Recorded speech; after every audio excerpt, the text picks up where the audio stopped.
Hey there, friends and enemies, Jopie here again, and there was a ton of controversy over the last day or so in the Magic community as we got a survey from Wizards asking about what you thought of the Magic the Gathering Spider-Man set.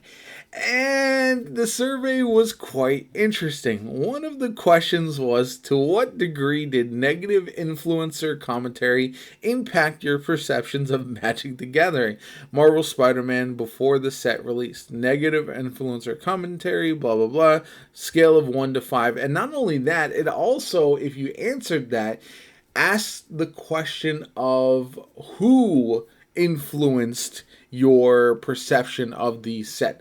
So obviously this is not a great look for Wizards or Magic. I understand that they want feedback on the set. This has been worded so poorly that it is unbelievable. And to be fair, one of the community managers, I believe, over at Wizards did come out and say that this was worded poorly, and so they did not want this to be reflective of what the general feedback process is going to be for Magic, and also that this is in no way going to influence which content creators, which influencers they work with going forward. It was simply to try to garner some feedback, and I just think this was probably one of the worst ways they could have gone about it. Obviously, this is going to get a lot of people riled up because of the way it is worded. Not only that, but there was also some additional problems, as there were a lot of folks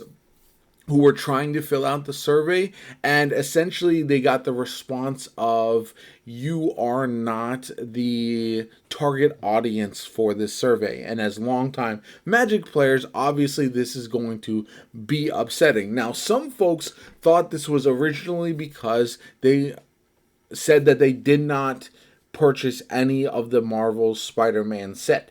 Whereas other folks who didn't purchase also listed that, and they were able to fill out the survey as well. So that doesn't necessarily look to be the reason why. It might have been a combination of things, whether it's age, whether it's location, whether it is some other questions they answered before filling out the survey remains like unknown at this particular point. But I do want to say it does seem like that was like a knee-jerk reaction. This was actually trending on Twitter because of the just general frustration with folks. Not only did they not like the Spider-Man set as a community, like, I personally think the set is not that bad, although I do see that it was obviously changed a lot. Like, it was added, a lot of filler was added. It didn't really fit the formats that it was trying to be a part of, and so there's a lot of issues with it in general.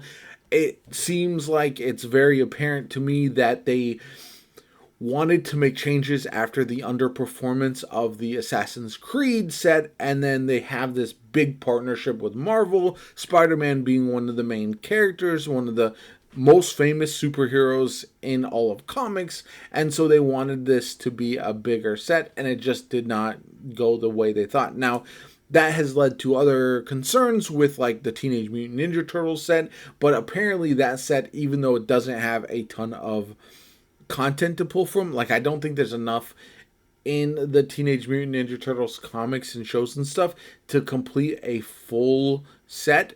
This is going to be a smaller set that is available, and it was always intended to be around 190 cards. So again, I'm a little bit concerned. I do have higher hopes for the full Marvel superhero set, which releases next summer, because I do think that is intended to be a full-blown set, whereas the Spider-Man set was always supposed to be smaller. There's going to be a lot more to from the comics to pull for that Spider-Man or that Marvel set. So we'll have to see. Again, if you're generally unhappy with Universes Beyond, I think Wizards knows that, but based on the amount of money that Final Fantasy made, it's probably not changing. I do hope the tilt of more Universes Beyond than in-universe that we're seeing in 2026 is going to be adjusted for 2027 and going forward, just because I think that doesn't set a good precedent. But overall, I do think that this is a interesting time. And Wizards of the Coast Magic, the team over there, they're not helping themselves with some of these decisions that I think could be explained much better, and the feedback could be much different because yeah, you can just see the responses here, and it is not great. A lot of people not being able to actually participating, and then yeah, you have indicated that you haven't seen and engaged with content made by influencers. Please specify the names of those influencers. It's just silly. Like, this is just a silly thing to